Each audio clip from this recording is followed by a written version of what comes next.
हिंदुस्तान में कभी आईफोन से बड़ा ब्रांड हुआ करता था, जिसकी बात 7 समंदर पार तक होती थी, जिसकी पतली सी शॉल कश्मीर की ठंड में भी पसीने छुड़ा देती थी, जिसे ब्रिटेन वाले जहाजों में भर भर कर ले जाते थे। अमेरिका और जर्मनी वाले भी जिस लाल इमली ब्रांड के कपड़े की खूब डिमांड करते थे, वो कैसे बिहार की कंपनियों की तरह सियासत की भेंट चढ़ गया और अब सीएम योगी उसे फिर से खड़ा करने की बात किस आधार पर कर रही हैं, उसकी पड़ताल जब ग्लोबल भारत टीवी ने की तो वहां काम करने वाले लोगों का दर्द सुन संवाददाता की भी आंखें भर आईं।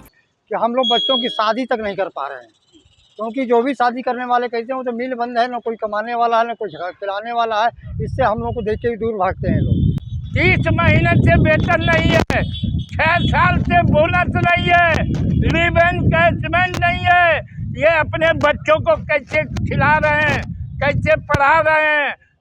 तो ये इस विधानसभा में भारतीय जनता पार्टी का जो सूखा है वो खत्म होकर उनका परचम फहराएगा, लेकिन आज तक कोई सुन लेने नहीं आया। हिंदुस्तान में कोई ऐसी संस्था नहीं है जो ये गवर्नमेंट ऑफ इंडिया आप देख रहे हैं ऊपर लिखा हुआ है भारत सरकार की कंपनी, तो भारत सरकार का कोई ऐसा प्रतिष्ठान नहीं है जहां पे 30 महीने की सैलरी रोकी गई हो। इस तरह की बातें जनता को अगर करनी पड़े तो समझिए कि सियासतदानों के कितने जुल्म इंसानों ने सहे हैं। एक वक्त वो था जब अंग्रेजों ने साल 1876 में कानपुर वुलन मिल्स नाम की कंपनी खोली। भेड़ की ऊन से सेना के लिए कंबल बनाने का काम शुरू हुआ। विदेशी मशीनें और भारतीय मजदूरों के दिमाग ने ऐसे ऐसे कंबल, शॉल और ठंड के कपड़े बनाए, पूरा यूरोप इनका दीवाना हो गया और कानपुर औद्योगिक शहर बनने की राह पर चल पड़ा। इस कंपनी के अंदर लाल इमली का एक विशाल पेड़ हुआ करता था, जिसके चलते ब्रांड का नाम कानपुर वुलन मिल्स की जगह लाल इमली हो गया, क्योंकि ये कहने में ज्यादा आसान था। कहते हैं कि शुरुआती 7 सालों के संघर्ष के बाद 1884 में सर अलेक्जेंडर मैक रॉबर्ट ने इस कंपनी की ऐसी किस्मत बदली कि अपना कानपुर मैनचेस्टर ऑफ ईस्ट बन गया। इंग्लैंड के रॉबर्ट कानपुर के किंग कहे जाने लगे। अंग्रेजों के जाने के करीब 4 दशक बाद इंदिरा गांधी ने इस कंपनी का राष्ट्रीयकरण किया, यानी इसे सरकारी कंपनी बना दिया। सब कुछ मौज में चल रहा था, तभी यूपी की बागडोर उन नेताओं के हाथ में पहुंच गई जिन्हें माफिया प्यारे लगते थे, जिन्हें बिजनेस और देश की छवि से ज्यादा जातिवाद की सियासत शानदार लगती थी। नतीजा ये हुआ कि लाल इमली बंद होने की कगार पर पहुंच गई। 125 सालों के बाद इस कंपनी में ग्रहण लग गया और अटल बिहारी वाजपेयी सरकार में 213 करोड़ रुपए आवंटित किए गए, लेकिन 213 करोड़ रुपए इसके जीर्णोद्धार के लिए काफी नहीं हुए और 2008 आते आते इस कंपनी का उत्पादन काफी कम हो गया और 2012 में ये कंपनी पूरी तरीके से ठप हो गई। लिहाजा इसमें काम करने वाले तकरीबन 10,000 लोग बेरोजगार हो गए। अब वहां के लोग सरकार से बजट मांग रहे हैं। 400 करोड़ में कंपनी को दोबारा खड़ी करने की बात कर रही हैं। और वो राज्य सरकार ज्यादा नहीं पैसा लगना है, 300 से 400 करोड़ रुपया लगना है।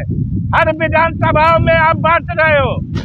हमने कहा था आपसे कि 300 से 400 करोड़ में ये फैक्ट्री चल जाएगी, तमाम नए बच्चों को रोजगार मिलेगा, लेकिन आज कोई भी इसकी सुध लेने वाला नहीं है। पर इस 400 करोड़ से ज्यादा बड़ी बात सुरक्षा की है, जिसका भरोसा बुलडोजर और यूपी पुलिस के ऑपरेशन मृत्यु लोक के बाद निवेशकों में बढ़ा है और योगी आदित्यनाथ इसी दावे के आधार पर कहते हैं हम इसे दोबारा शुरू करवा देंगे। बहनों और भाइयों, कानपुर की लाल इमली जो कानपुर की पहचान बन चुकी थी, क्यों बंद हो गई? एक कांग्रेस के बेईमानी और भ्रष्टाचार का एक स्मारक बन चुका है, लेकिन हमारी सरकार ने तय किया है लाल इमली का पुनरुद्धार करने के एक बड़े पैकेज के साथ हमारी सरकार आगे बढ़ने जा रही है। लाल इमली शुरू होने के क्या होंगे फायदे? भारतीय सेना को ठंडे के इलाकों में मुस्तैद रहने के लिए देसी कपड़े मिलेंगे, कानपुर के लोगों को रोजगार मिलेगा, हजारों परिवारों की रोजी रोटी बढ़ेगी। आईफोन की तरह लाल इमली एक बार फिर दुनिया भर में छा जाएगा। मेड इन इंडिया को बढ़ावा मिलेगा, बाहरी निवेशक भी यहाँ पर आएंगे। अब बड़े बिजनेसमैन इसमें एंट्री लेते हैं या फिर सरकार अपने स्तर पर इसके लिए फंड जारी करती है, ये देखने वाली बात होगी। लेकिन उसके बाद कानपुर वाला लाल इमली कितना बड़ा ब्रांड बनेगा, इसका अंदाजा आप खुद ही लगा लीजिए।